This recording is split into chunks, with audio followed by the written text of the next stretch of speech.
Let's see how to remove a game from the stream and delete their program files.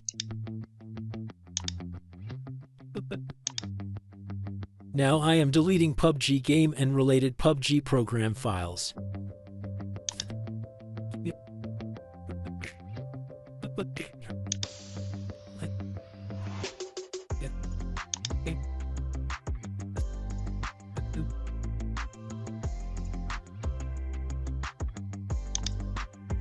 This is PUBG program files.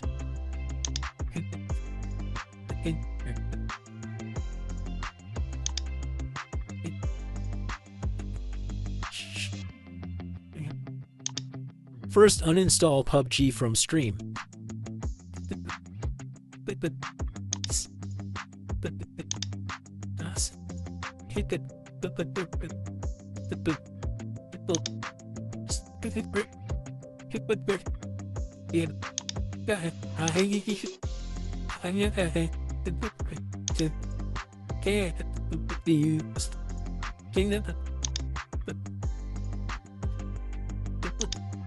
Now delete PUBG game-related program files.